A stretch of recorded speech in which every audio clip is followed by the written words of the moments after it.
Coronavirus, la pandemia. ¿Cuáles son los síntomas? ¿Cómo se transmite? ¿Qué puedo hacer para protegerme y prevenir la propagación de la enfermedad? Nuevo padecimiento que ha encendido las alarmas de los sistemas de salud. Coronavirus, la pandemia.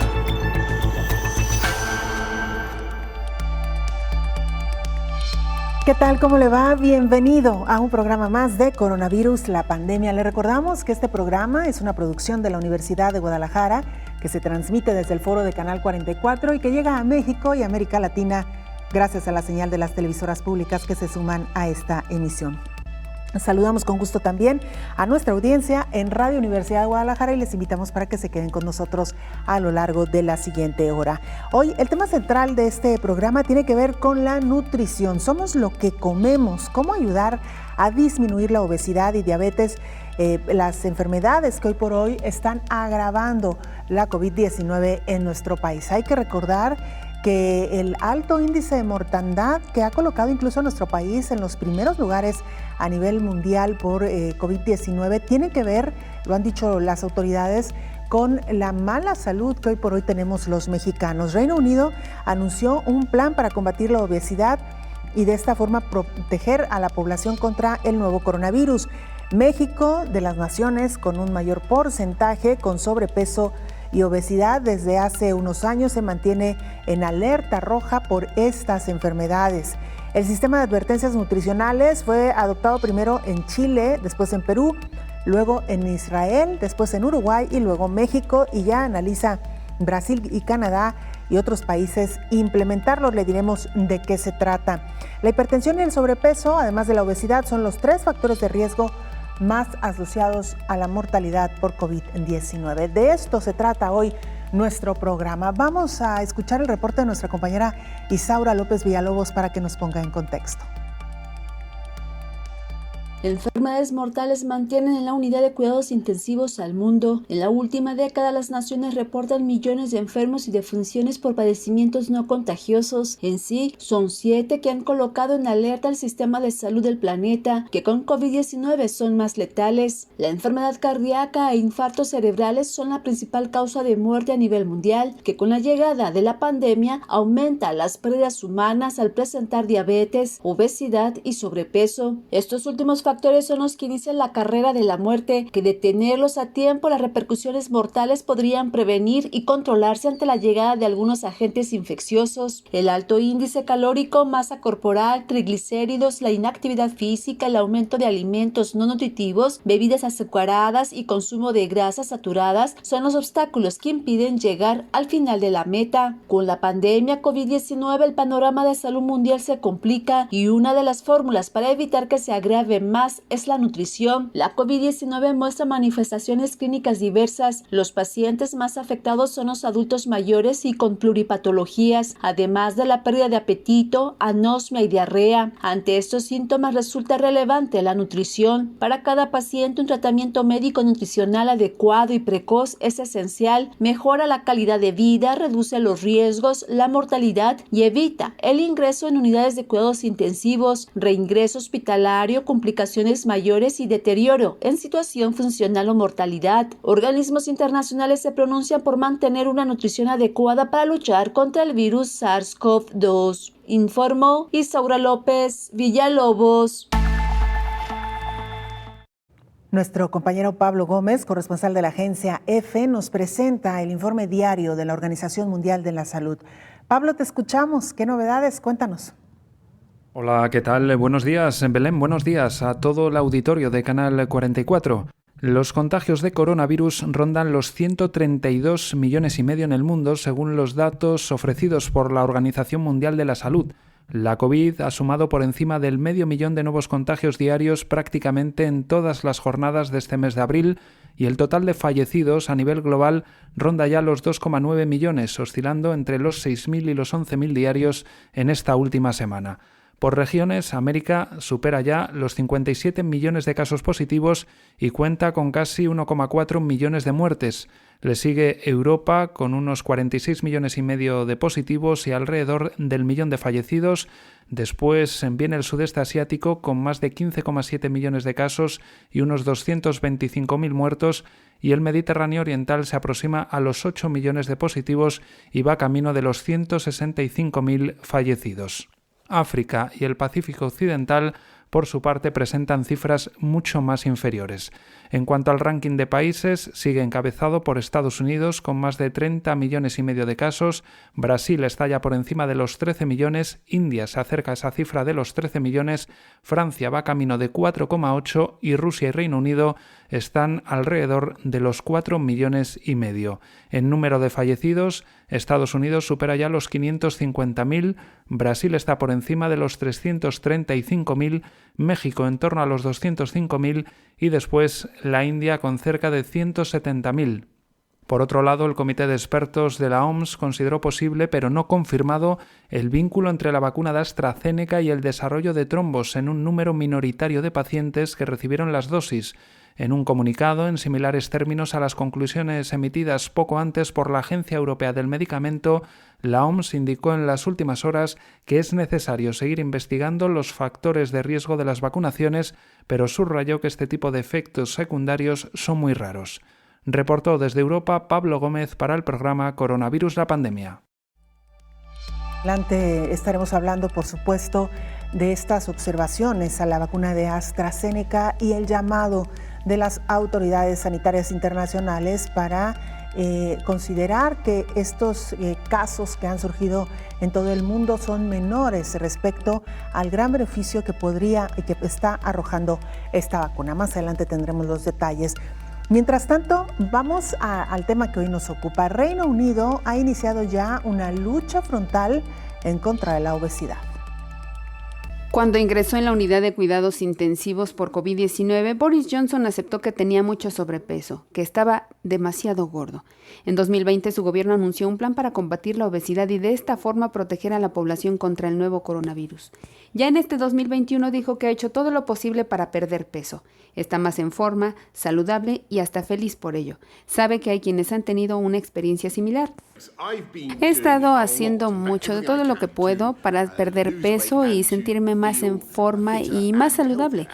Y lo que he estado haciendo es que he estado comiendo menos carbohidratos, cambiando el chocolate, no más queso en la noche, todo tipo de cosas. Me he levantado temprano para ir a correr. Y el resultado es que he perdido peso bastante más para mis estándares y me siento con mucha más energía. Lo que quiere es animar a otras 700,000 personas en todo el país que tienen todo tipo de problemas que él mismo ha tenido, a hacer lo mismo. Ese es el objetivo. Su programa incluye poner fin a las ofertas de compre uno y llévese otro gratis en alimentos no saludables. Reino Unido está invirtiendo 100 millones de libras esterlinas en servicios para que el país sea más saludable, informó Elizabeth Ortiz. Bueno, el mismo Boris Johnson ya lo reconocía, le fue mal cuando se contagió con el virus del SARS-CoV-2 porque su condición de salud no era la más óptima, sobre todo su peso, él lo dice, estaba excedido más allá de los estándares que corresponden a una persona de su edad y de su estatura. Y vaya que Reino Unido también tiene problemas de sobrepeso, su comida no es necesariamente de las más sanas. Hay que recordar que incluso en algún tiempo se consideró que la gastronomía de Reino Unido era de las menos codiciadas, digamos, a nivel internacional. En los últimos años sí que han hecho algunos ajustes en los menús, pero todavía siguen privilegiando, por ejemplo, los pescados o el pollo frito, los quesos también, que forman parte fundamental de su gastronomía, y algunos otros ingredientes que no han ayudado a la salud de los de quienes habitan el Reino Unido. México, y si me permite la expresión, no canta mal las rancheras para nada. México hoy por hoy también con un grave problema de obesidad en su población. México es de los países que cuentan con más porcentaje de personas con sobrepeso y obesidad. Más del 75% de la población adulta mexicana tiene sobrepeso y obesidad, y hay 7 estados donde ni siquiera 2 de cada 10 adultos tienen peso saludable, alertó el director del Centro de Investigación en Nutrición y Salud del Instituto Nacional de Salud Pública, Simón Barquera, y agregó que la COVID llegó a empeorarlo todavía más. Otro aspecto muy importante a considerar es que estamos viviendo esta pandemia de COVID que tiene efectos en los estilos de vida, como disminución en la actividad física, aumento del consumo de comida chatarra, una mayor exposición a la mercadotecnia de comida chatarra que, como sabemos, es nociva porque inclina a los niños a consumir productos malsanos desde etapas muy tempranas y los habitúa a estos sabores hiperpalatables, y también un aumento en la inseguridad alimentaria, lamentablemente. Entonces, esta pandemia de COVID está aumentando el riesgo de obesidad, y también sabemos que la obesidad y las enfermedades crónicas aumentan el riesgo de un mal pronóstico ante una infección por COVID. Recalcó que en los últimos 18 años ha aumentado un 42% la obesidad en adultos y el sobrepeso en niños, niñas y adolescentes aumentó 87%. El especialista informó que actualmente cada año se registran 100 muertes por diabetes, lo que convierte a esta enfermedad en una de las epidemias más grandes y por lo que en años pasados se había decretado hasta una alerta epidemiológica. Aseguró que una de las causas que desencadenara esta epidemia fue la falta de regulación del ambiente alimentario en el país, ya que en la década de los 80s y 90s el consumo de bebidas azucaradas incrementó casi 40% y se redujo en 30% el consumo de frutas y verduras, informó Rocío López Fonseca. El tema del etiquetado frontal en los productos que se consumen principalmente en los supermercados tiene como meta y como objetivo precisamente informar, orientar al consumidor sobre lo que está comprando. Ha significado sin duda alguna una larga batalla entre productores y consumidores.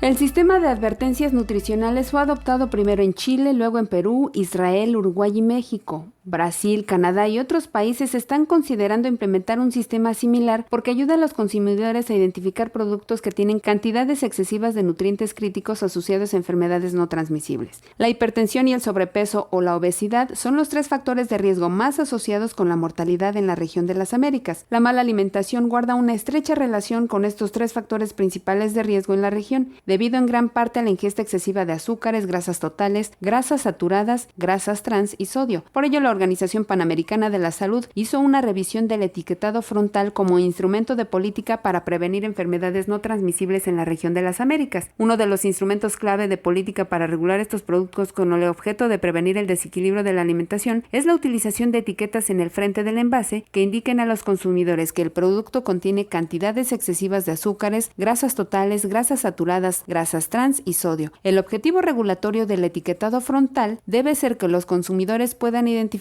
correcta, rápida y fácilmente los productos que contienen cantidades excesivas de azúcares y grasas totales. En todo el mundo se aplican centenares de sistemas diferentes. Por ejemplo, solo en Canadá se habían encontrado 158 sistemas de etiquetado frontal con finalidades diferentes, lo cual hace imposible que los estudios comparen todos los sistemas y aborden todas las preguntas científicas y midan los resultados de cada sistema, informó Elizabeth Ortiz.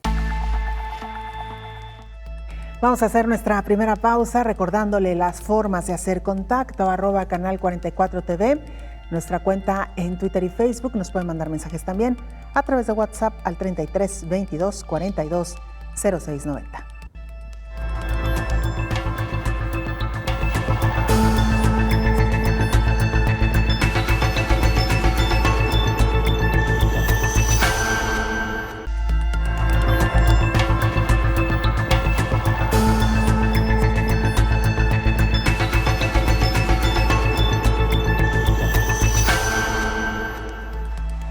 Y para ahondar en el tema que hoy le estamos proponiendo en esta mesa y sobre todo como hemos hecho desde que nació este programa, consultando la voz de los expertos, saludamos en la línea telefónica a Janet Bueno Ledesma. Ella es nutrióloga. Gracias por acompañarnos, Janet, a esta conversación con el auditorio de Coronavirus, la pandemia. Hola, muy buenos días, Belén. Muchísimas gracias por la invitación. Yo encantado de estar aquí con ustedes y poder apoyarlos en este tema de la nutrición. Gracias, Janet. Lo primero que yo te quisiera preguntar y que me gustaría que le comentaras al auditorio, ¿por qué es importante, particularmente en estos tiempos de pandemia de COVID-19, mantener un peso y una salud alimenticia adecuada? Gracias. Bueno, primeramente porque sabemos que el coronavirus afecta con mayor fuerza a las personas que tienen enfermedades crónicas degenerativas, como diabetes, como hipertensión y también como obesidad. Sabemos también que 3 de cada 4 adultos en México padecen obesidad o sobrepeso. Y también que 1 de cada 3 niños en México padece obesidad o sobrepeso. Entonces somos una población sumamente en riesgo de complicarnos por esta pandemia, que sabemos que tenemos ya tantos meses, ya un año, y que pues viene todavía más largo, ¿no? Entonces nunca es tarde para poder hacer ajustes en la alimentación, ajustes en lo que estamos comprando. Yo siempre he comentado o siempre he pensado que somos lo que comemos, pero aterrizándolo un poquito más, somos lo que tenemos en casa. Entonces, si empezamos a filtrar un poco más lo que estamos llevando a nuestras casas, lo que estamos comprando, en lo que estamos invirtiendo nuestro dinero, pues de una manera muy directa, porque ni siquiera es indirecta, nos va a ayudar a controlar este peso. Claro, Janet, nutrióloga con quien estamos conversando esta mañana, ¿cómo se explica o dónde se dio el punto de quiebre entre una alimentación relativamente sana, yo diría muy sana, por el origen de la comida mexicana, a estos grados de obesidad a los que hemos llegado? Es decir, que cuando hace todavía algunas décadas la alimentación de las familias mexicanas se basaba en verduras, en frutas, en proteína y también toda esta herencia prehispánica que nos dejaron nuestros antepasados. ¿Cuál fue el momento de quiebre y dónde nos perdimos? Pues mira, la obesidad es multifactorial, entonces hay varios factores que se fueron sumando. Uno de ellos es por la introducción al mercado de tanta comida ultraprocesada, ¿no? En donde entonces en lugar de comprar la fruta, pues entonces mejor comprábamos un yogur con sabor, ¿no? Entre comillas, a fruta. Entonces ya lo omitíamos ponerle la fruta. O en donde nos vendían un cereal de caja, por ejemplo, con esta publicidad engañosa de que es un muy buen producto o de que es un excelente cena o excelente desayuno. Y entonces omitimos el huevo revuelto, omitimos el taquito de frijol por un producto que pues no era tan bueno y que es alto en azúcar. Entonces fue como una suma de varias cosas. También las mujeres nos empezamos a incorporar más en la vida laboral y eso es bastante importante y bueno para la sociedad en general. Sin embargo, entonces dejamos de tener este tiempo o esta, pues sí, libertad de tiempo para tanto ir a comprar nuestro mandado como para hacer la comida. Hoy en día también los hombres se han involucrado más en la preparación de los alimentos, que eso es algo como destacable o importante en esta temporada. Sin embargo, pues estos alimentos ultraprocesados han invadido tanto nuestro súper y nuestra despensa que ha sido un poco difícil retirarlos. Y también creo yo que contribuye mucho pues la falta de difusión, de información, de educación nutricional por parte también de escuelas, de los programas escolares deberían incluir un tema de nutrición, inclusive en universidades, en preparatorias. La nutrición es una necesidad humana para toda la vida, entonces en todas las etapas de educación deberíamos de tener y también normas, y quien vigile esas normas, de vigilar lo que se están ofreciendo tanto en comedores como en estas maquinitas que ponen en ciertas oficinas, o por ejemplo en las escuelas, ¿no? Los comedores escolares, los comedores industriales en empresas grandes, pues también debería de haber normas en donde se restrinjan ciertos alimentos, ofrecer alimentos que sean pobres nutritivamente hablando. Claro. Janet, bueno, nutrióloga, ¿por dónde tendríamos que empezar? Alguien que ya está en una situación de sobrepeso o con algunos kilos de más y que ha tomado conciencia en medio de esta pandemia que es necesario revisar el consumo de alimentos y más adelante hablaremos también sobre la práctica de algún deporte de ejercicio. ¿Por dónde sería el inicio, un poco para dar luz a quienes nos escuchan? Mira, yo creo que primero por tomar conciencia de que efectivamente el sobrepeso o la obesidad es una enfermedad. No es un tema estético, no es un tema de cómo me veo o cómo me ven los demás y entonces encajar en un patrón o en un estereotipo de cómo debemos vernos, ¿no? Desde la belleza. No. Tomar en cuenta que el sobrepeso o la obesidad es una enfermedad. Como una enfermedad crónica degenerativa, con el paso de los años nos va provocando mayor riesgo a desarrollar otras enfermedades como diabetes, hipertensión y cáncer principalmente. Entonces, si tomo conciencia de que mi sobrepeso debo de atenderlo como una enfermedad que es, y no con una dieta restrictiva, no con una faja, no con un producto milagro, entonces acudir con un profesional de la salud para que me pueda orientar. La obesidad, te comentaba, es multifactorial, entonces si yo detecto que tengo problemas de ansiedad, de depresión y eso termino comiendo algo, pues buscar también a un profesional en la psicología para que me apoye. ¿Por qué? Porque también dejarlo todo a que tú como paciente tengas que tener esa fuerza de voluntad y saber de recetas y tener el tiempo, cuando trabajas, tienes hijos, te trasladas. Entonces, dejar al paciente toda la responsabilidad y decir que el paciente que no baja de peso es porque no hace una dieta, porque no tiene disciplina, es sumamente injusto. Y también es cerrarnos a creer que la obesidad solamente tiene que ver con el paciente. Entonces, buscar asesoría profesional, buscar apoyo también de familiares. ¿Por qué? Porque el comer es un acto de todo el tiempo. Entonces, yo puedo estar muy firme unos días, pero en la comida familiar, con la mejor intención del mundo, pero a veces llega el familiar que nos ama y nos dice, ay, te trajo un pastelito que te encanta, oye, un día al año no hace daño, con la mejor intención del mundo, porque nos han enseñado a demostrar amor y que me acuerdo de ti con comida. Pero entonces buscar esa asesoría y esa ayuda y ese apoyo con la familia y decir, a ver, estoy en este proceso, me es un poco difícil, necesito el apoyo de todos. Hay con quien no se puede hablarlo así, porque no están en este mismo canal que yo, pero habrá quienes sí. Entonces, buscar ese apoyo también en nuestro círculo inmediato, en el compañero de trabajo. Y también creo yo que tomando en cuenta que no solamente me toca a mí, o sea, no es cierto que el paciente que está gordito porque se la pasa comiendo, eso no es cierto. Son muchos los factores, pero empezar por uno mismo. Si estoy consciente de que es una enfermedad, buscar la asesoría profesional que mencionábamos, buscar el apoyo en la familia y buscar qué me funciona mejor a mí. Si de pronto, por ejemplo, puede ser tener ya la comida prehecha desde el domingo, evitar tentaciones o riesgos y sostener el plan B de comida rápida pero saludable. El domingo no quiero cocinar, en lugar de la pizza vamos a cambiarlo por este lugar de ensaladas, o vamos a comprar la pizza porque el resto de la familia quiere pizza, pero yo me voy a comer solo una rebanada porque tengo ensalada para completar, y empezar con pequeñitos cambios. Justo eso le quiero preguntar, nutrióloga. Usted hace unos momentos decía, revisemos qué hay en la alacena y qué hay en el refrigerador como un primer paso.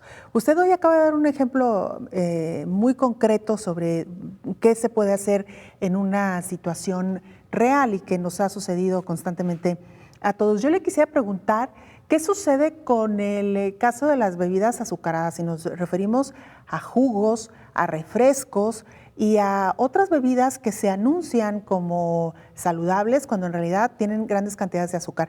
¿Cómo podemos sustituir estas bebidas? ¿Qué nos recomienda? Bueno, primeramente, saber que nuestro cuerpo necesita solo agua natural.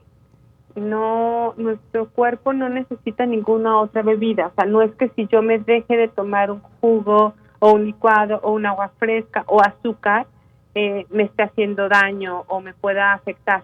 Lo importante es saber que el agua natural es lo único que necesito para hidratarme. La leche se considera un alimento aparte y solamente sería necesaria en niños.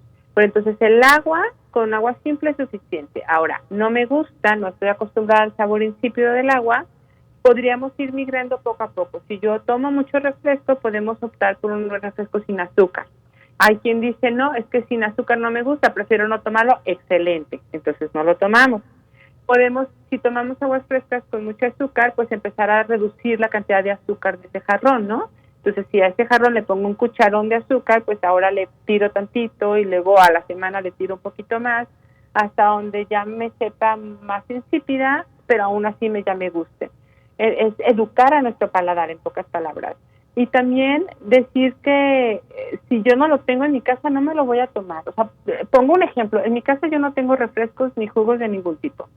Si de pronto a mi esposo se le antojara un refresco, él tiene que ir en ese momento a compra una latita o una botella chica y luego viene, se toma la mitad, deja la otra mitad, que no está acostumbrado tanto dulce ya, pero pues solamente que él se le antoje porque hice una comida que a él le gusta con un refresco, él tendría que ir a comprarla.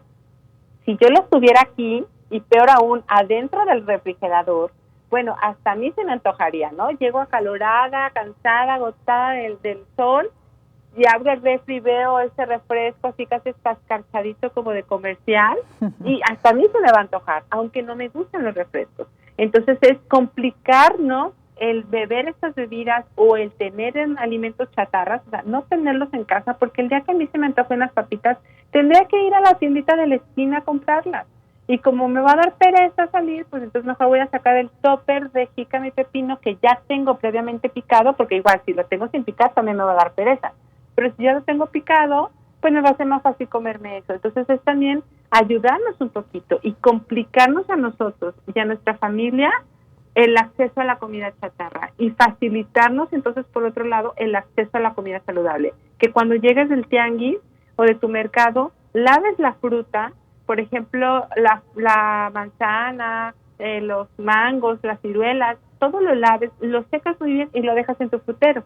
Y entonces así pasa el niño y toma una fruta, pasa la niña, toma otra fruta, pasa papá y toma otra fruta.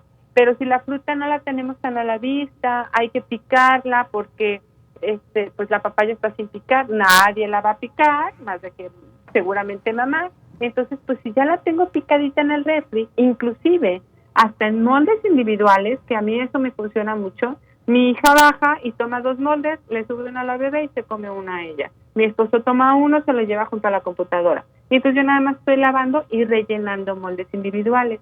Y así todo el mundo come fruta. Claro, que eso es importantísimo y como bien decía, doctora, pues ir acostumbrando al paladar a los sabores naturales, al sabor natural de la fruta, al sabor natural de un agua con un poquito de fruta que agreguemos, en fin. Lo que es una realidad es que cuesta trabajo dejar el azúcar, dicen incluso que es una de las adicciones más fuertes. Con este tema, si le parece, regresamos después de la pausa. Claro que sí, encantada. Seguimos en esta charla con Janet Bueno Ledesma, nutrióloga. Somos lo que comemos, cómo estar bien de salud en estos tiempos de pandemia de COVID-19. Vamos a la pausa, regresamos con esto y más.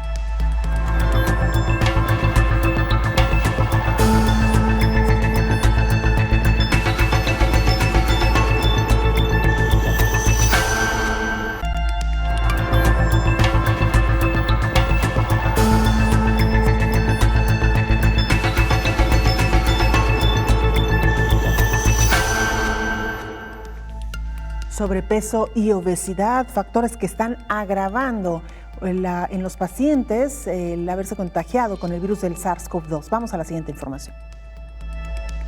De acuerdo a un artículo publicado por The British Medical Journal, existe evidencia creciente que indica que la obesidad es un factor de riesgo independiente para enfermedades graves y muerte por COVID-19. En el Reino Unido, una investigación que incluyó a más de 428,000 participantes ingresados en el hospital con coronavirus confirmado, 44% de los cuales tenían sobrepeso y 34% eran obesos, mientras que el estudio también identificó que de los 5,683 fallecidos por COVID, el 29% tenía sobrepeso y el 33% obesidad, mientras que el riesgo relativo de enfermedad crítica de COVID-19 aumentó en un 44% para las personas con sobrepeso y casi se duplicó para las personas con obesidad en el estudio de grupos, mientras que las posibilidades de morir por COVID-19 aumentaron con la gravedad de la obesidad, desde un riesgo 27% mayor en la primera categoría de obesidad, según el índice de masa corporal, a más del doble del riesgo en la categoría más obesa. La obesidad aumenta el riesgo de muerte y complicaciones en pacientes COVID-19 positivos. Según este estudio, publicado en el British Medical Journal, aún no está claro si este es el resultado de una mayor expresión de AC2 en los adipocitos de personas con obesidad o que tienen más tejido adiposo en general, y por lo tanto, un mayor número de células que expresan AC2. Por ende, el tejido adiposo de las personas con obesidad puede ser un objetivo potencial y un reservorio viral para el SARS-CoV-2 antes de que se propague a otros órganos, como ha demostrado ser el caso de otros virus. De acuerdo a esta nueva evidencia científica, La obesidad también puede alterar las respuestas inmunes, como se ha demostrado con el virus de la influenza, lo que lleva a una defensa debilitada del huésped y una mayor probabilidad de una tormenta de citoquinas con COVID-19. Y por si esto fuera poco, la obesidad disminuye la función pulmonar a través de una mayor resistencia en las vías respiratorias y una mayor dificultad para expandir los pulmones. Cuando los pacientes con obesidad necesitan ser ingresados en unidades de cuidados intensivos, es un desafío mejorar sus niveles de saturación de oxígeno y ventilarlos. Informó Rocío López Fonseca. Se lo adelantábamos ya en titulares, cada vez más organismos se pronuncian en torno a la seguridad de la vacuna de AstraZeneca. El Comité de Seguridad de la Agencia Europea de Medicamentos concluyó que los coágulos de sangre inusuales con plaquetas bajas en sangre deben incluirse como efectos secundarios muy raros de la vacuna COVID AstraZeneca. La EMA recuerda a los profesionales de la salud y a las personas que reciben la vacuna que estén al tanto de la posibilidad de que se produzcan casos muy raros de coágulos sanguíneos combinados con niveles bajos de plaquetas en la sangre dentro de las 2 semanas posteriores a la vacunación. Hasta ahora la mayoría de los casos notificados ocurrieron en mujeres menores de 60 años dentro de las 2 semanas posteriores a la vacunación. Según la evidencia actualmente disponible, no se han confirmado factores de riesgo específicos. Las personas que recibieron el biológico deben buscar asistencia médica de inmediato si desarrollan síntomas de esta combinación de coágulos sanguíneos y plaquetas bajas de sangre. El comité llevó a cabo una revisión en profundidad de 62 casos de trombosis al 22 de marzo de 2021, 18 de los cuales fueron mortales respecto a las 25 millones de personas que habían recibido la vacuna. COVID-19 está asociado con un riesgo de hospitalización y muerte. La combinación reportada de coágulos sanguíneos y plaquetas bajas en sangre es muy rara y los beneficios generales de la vacuna para prevenir la enfermedad superan los riesgos de efectos secundarios, informó Elizabeth Ortiz. Vamos a Israel. Nuestro compañero Joan Mas, corresponsal de la agencia EFE en este país, nos actualiza información. Joan, te saludamos. Adelante con la información. Hola, ¿qué tal? Buenos días, Belén. Buenos días a todo el auditorio de Canal 44. Israel ha vuelto casi a la normalidad y va camino de alcanzar la anhelada inmunización colectiva tras una veloz vacunación. Más de la mitad de su población ha sido completamente vacunada. En los últimos meses, los contagios y muertos por coronavirus se redujeron progresivamente y esto se palpa con la reapertura casi completa de la economía y el retorno a una cotidianidad que recuerda a épocas anteriores a la COVID-19. La vuelta a la vida pública también se nota con mucha gente que ha vuelto a sus lugares de trabajo. Además, bares y restaurantes están reabiertos. Mucha gente disfruta de un café a una terraza o se encuentra de nuevo con amigos para comer. Sin embargo, para entrar en los locales se debe demostrar que ha sido vacunado con ambas dosis de la vacuna.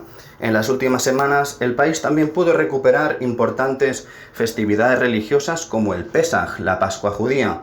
Los fieles se pudieron congregar en las sinagogas y las familias se pudieron reunir de nuevo con sus allegados. Las comunidades católicas también celebraron la Semana Santa en Jerusalén la semana pasada. Se hicieron de nuevo misas en las iglesias y procesiones en las calles, que estuvieron abiertas al público.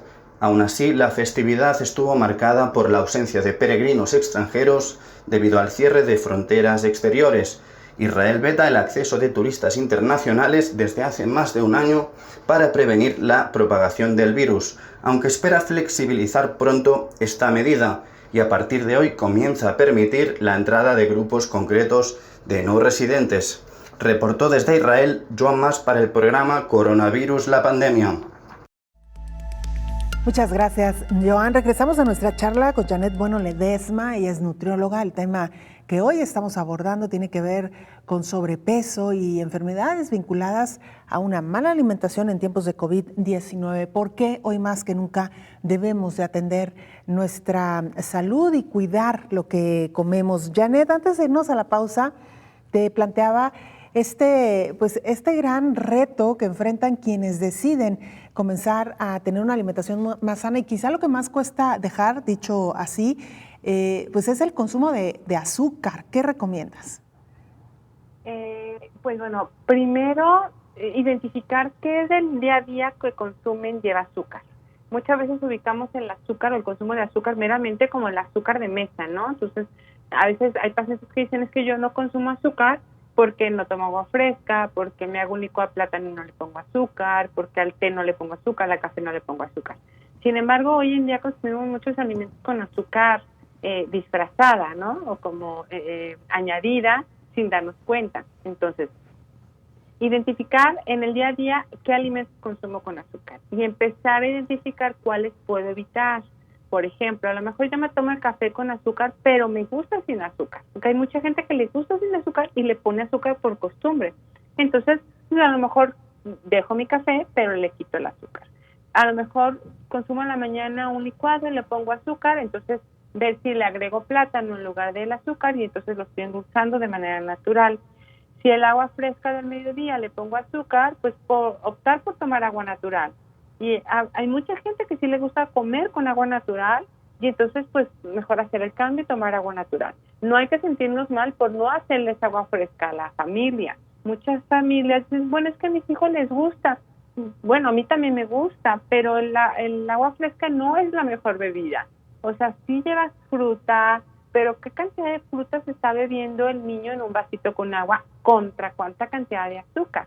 Entonces, optar por agua natural. Si no me gusta el agua natural, le podemos poner al vasito o a la jarra completa unas rodajas de naranja, una ramita de romero, unas rodajas de pepino, de limón, hierbabuena, y entonces le vas a dar un toque y un aroma, un sabor a algo, sin ser meramente un agua fresca endulzada. Entonces, empezar con esos pequeñitos cambios. Hay algunos que no nos van a resultar nada difíciles y habrá otros que sí. Los que se te sean difíciles, déjalos para el final. Es decir, si yo me estoy consumiendo en promedio cerca de unas 10 cucharaditas de azúcar al día entre todo lo que he mencionado, y con esos pequeños cambios, pues a lo mejor estoy consumiendo el equivalente a todavía 5 a través del vasito de refresco. Pues bueno, y es el que me resulta más difícil dejar. Entonces, empiezo con los otros y ya que llega el tema del refresco, que es lo único pendiente, pues bueno, valorarlo. Si lo cambio, si alterno un día sí y un día no, si solamente lo dejo para el fin de semana, si lo rebajo con muchísimo hielo, y buscar así pequeños cambios, pero que sean sostenibles para el paciente. Claro. Janet, ¿qué pasa con los panes? Si nos referimos desde el pan dulce, que es tan popular en México y también, por supuesto, en otros países, pero también a las galletas, los pastelillos. Incluso hay personas que acostumbran a desayunar o cenar con este tipo de panes o de galletas. ¿Qué sugieres? ¿Qué nos dices al respecto? Buscar a lo mejor opciones más sanas. Por ejemplo, si me gusta el pan dulce, buscar algún pan dulce que haya con menos azúcar o integral, etcétera. Si es como un consumo frecuente. Es un poco el gusto y es un poquito también lo práctico, ¿no? Sacar 3 platitos con 3 vasitos para comerte el pan dulce en la noche versus sacar el sartén, la tablita, picar el queso, hacerte la quesadilla, ensuciar la cucharita de la salsa. O sea, realmente para los tiempos que valen oro muchas veces se vuelve una cena o un desayuno práctico. Por eso es buscar alternativas más saludables, reducir la cantidad.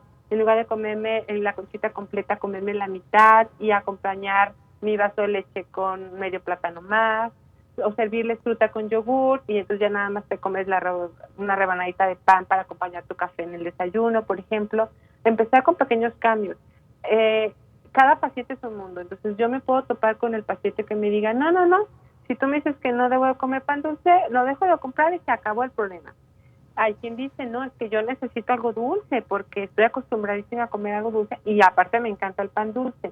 También una opción para sustituirlo podría ser un pan tostado y le puedes untar un poquito de mantequilla o de requesón y ponerle arriba un hilito nada más de miel o de miel maple, o inclusive a quien le gusta con un poquitito de azúcar como esparcidita arriba del requesón o de la mantequilla.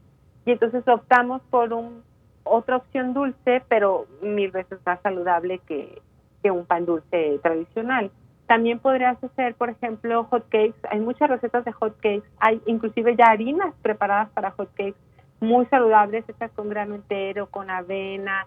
Tú le puedes agregar, por ejemplo, una manzana, un puño de almendras, y entonces le vas a dar todavía un toque más saludable.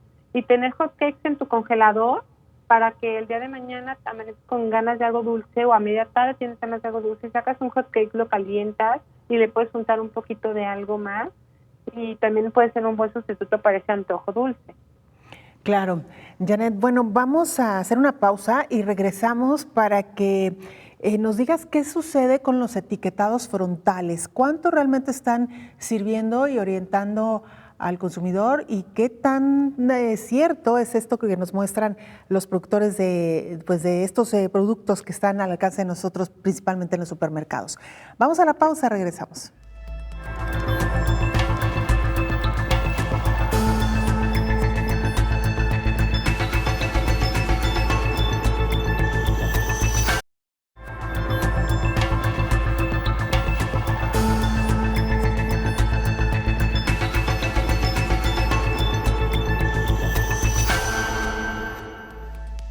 Iniciábamos este programa con una frase: somos lo que comemos. Nuestra compañera Rocío López Fonseca nos presenta el siguiente informe. Somos lo que comemos. La obesidad es uno de los problemas de salud pública más importantes de la actualidad. La mala alimentación, la vida sedentaria, los alimentos procesados y la genética pueden llevarnos a padecer esta terrible enfermedad, que va más allá de la estética. De acuerdo a las investigaciones del Centro para el Control de Prevención de Enfermedades de los Estados Unidos, las consecuencias más importantes que la obesidad tiene para la salud se encuentra en el aumento del riesgo de padecer enfermedad coronaria, aumento del riesgo de padecer diabetes, aumento del riesgo de padecer cáncer de endometrio, de mama o de colon, aumento del riesgo de padecer graves niveles de hipertensión, dislipidemias, un incremento en el riesgo de padecer un accidente cerebrovascular o cardiovascular, eleva el riesgo de padecer una grave enfermedad de hígado y de la vesícula. Además, riesgo de sufrir apnea del sueño o graves problemas respiratorios, entre muchos padecimientos más. Otra enfermedad que se ha demostrado hay una relación directa con la obesidad y la diabetes, es que duplica la probabilidad de padecer Alzheimer. Esta enfermedad se caracteriza por el acúmulo de proteínas en el cerebro, la muerte neuronal y una pérdida progresiva de memoria. Finalmente, la persona pierde su identidad y depende totalmente de sus cuidadores. Ya desde los 90, describieron que muchos cambios patológicos en el cerebro de pacientes con Alzheimer eran similares a los de personas obesas o diabéticas. Estas patologías comparten la resistencia a la insulina, la intolerancia a la glucosa y daños celulares asociados a radicales libres, informó Rocío López Fonseca. Antes de continuar con este tema, vamos a Guatemala. Nuestro compañero Javier Corleto, jefe de TV USAC de Guatemala, nos actualiza información. Javier, adelante, te escuchamos. Desde Guatemala enviamos un saludo. Reporte de coronavirus, semana del 31 de marzo al 7 de abril del 2021. En Guatemala los datos son los siguientes: 198.374 casos acumulados, 182.408 recuperados, 9.038 casos activos y 6.928 fallecidos. Salud detecta 1.340 contagios en el primer día hábil tras la Semana Santa. La ministra de Salud, Amelia Flores, detalló que desde la Semana Santa ha existido un alza en el número de casos y que día a día crece la demanda de pruebas de COVID-19. Asimismo, informó que los departamentos con más casos por 100.000 habitantes son Guatemala, Zacatepeques, Quetzaltenango, Izabal y Retaluleu, en donde ya se habían registrado ocupaciones de camas hospitalarias arriba del 100%. El viceministro de Hospitales, Francisco Coma, aseguró que a nivel nacional el porcentaje de ocupación creció un 39%. En el tema de vacunación, la ministra Flores indicó que, aunque no se ha dado luz verde para empezar a inmunizar a los adultos mayores, hasta la fecha ya suman 5.936 los guatemaltecos mayores de 60 años vacunados. La incidencia acumulada de contagios ascendió a 168.5 casos por cada 100.000 personas. En los últimos 15 días se aumentaron las alertas rojas del semáforo de la pandemia de COVID-19. En Guatemala, con 110 municipios en rojo, 116 en naranja y en amarillo, 114 y ninguno en verde. Esta última es considerada como la llamada nueva normalidad. El Instituto Guatemalteco de Turismo INGUAT asegura que el 85% de los guatemaltecos quiere hacer turismo. Maynor Cordón, director del INGUAT, expresó que desde el inicio de la pandemia, esa entidad ha trabajado en desarrollar las guías de buenas prácticas para todos los segmentos de la cadena del valor turístico. refirió que la entidad ha estado atenta a las disposiciones presidenciales y las recomendaciones de las autoridades de salud y, con el tablero de alertas, el país se activó y se tendrá un aumento sustancial, especialmente en los prestadores de servicios que antes no estaban activos, como el transporte turístico, los guías y también sitios arqueológicos que permanecían cerrados. Sabemos que un 85% de los guatemaltecos tienen la intención de viajar, especialmente a lugares abiertos y al aire libre. Sin embargo, lo más importante es siempre recordar el uso de la mascarilla, el distanciamiento físico, la limitación de aforo y limpieza de manos que ahora son parte de nuestra normalidad. La Universidad de San Carlos de Guatemala continúa dando apoyo a las diferentes comunidades del país con grupos multidisciplinarios de trabajo y continúa con sus investigaciones con el objetivo de encontrar la forma de contrarrestar la pandemia del COVID-19 en Guatemala. Saludos amigos de Iberoamérica, en especial a Canal 44 por esta labor diaria a través de este programa. Abrazo fraterno. Javier Corleto, gracias por este informe. Janet Bueno Ledesma, nutrióloga, casi para concluir esta charla, ¿qué tanto funcionan estos etiquetados frontales y qué tanto se apegan a la realidad sobre el contenido de los productos, Janet? Pues mucho. Parte del objetivo de esta nueva norma con el etiquetado de alimentos es obligar al productor a declarar cuando le han añadido azúcar o cuando son altos en grasa saturada, en calorías, en grasas trans, etcétera. Entonces, muchas veces no teníamos la cultura de leer una etiqueta completa, nada más leíamos el frente, ¿no? Lo que la marca me quiere ofrecer, ¿no? O quiere que yo lea. Entonces, muchas veces si no leíamos los ingredientes o el cuadrito nutrimental, pues nos quedábamos con lo que la marca nos estaba presumiendo al frente. Y hoy en día, esta nueva norma nos está obligando a declarar de una manera ya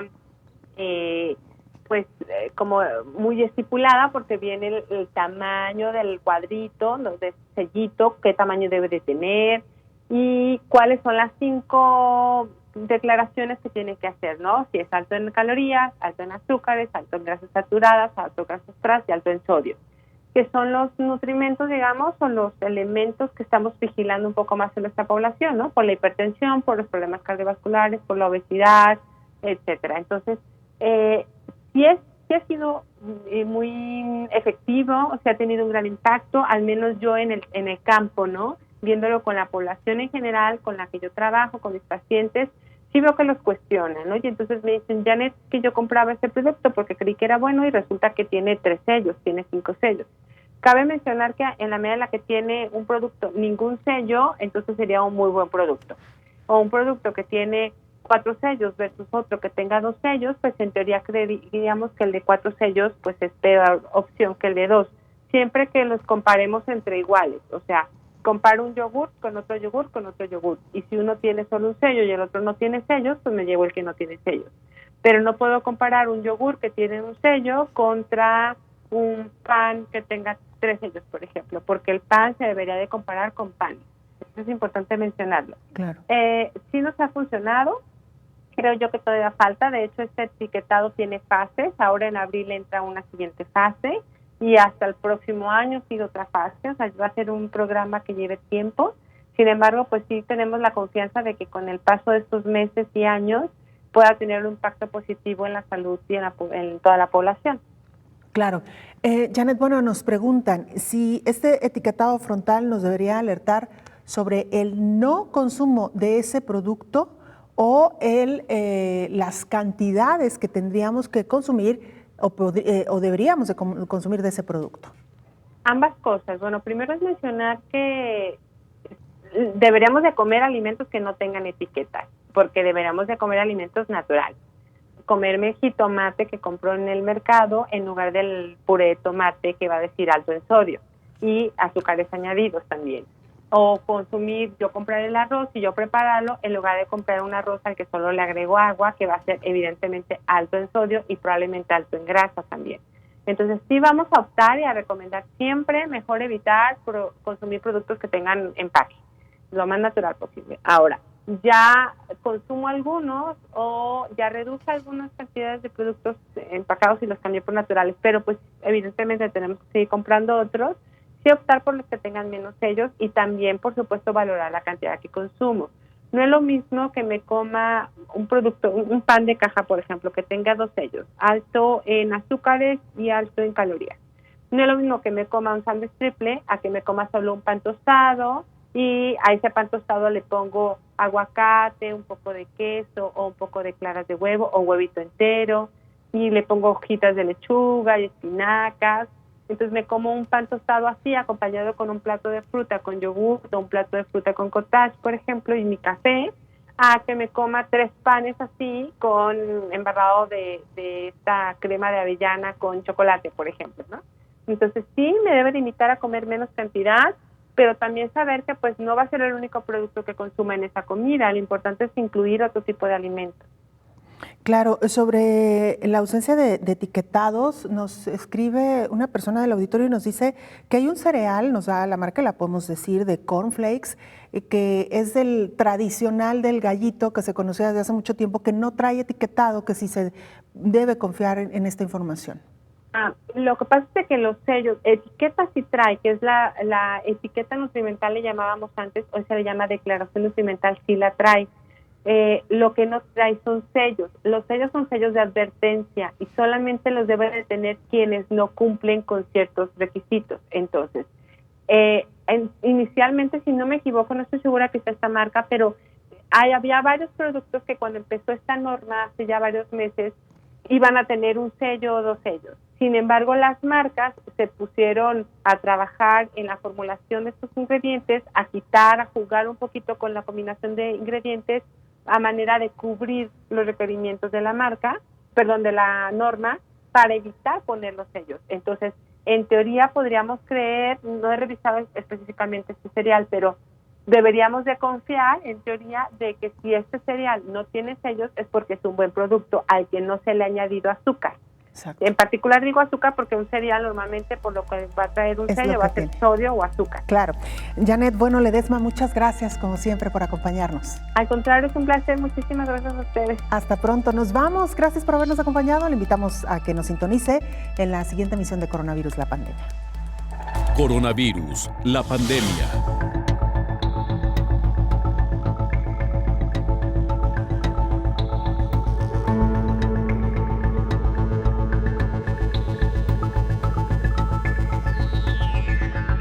Coronavirus, la pandemia.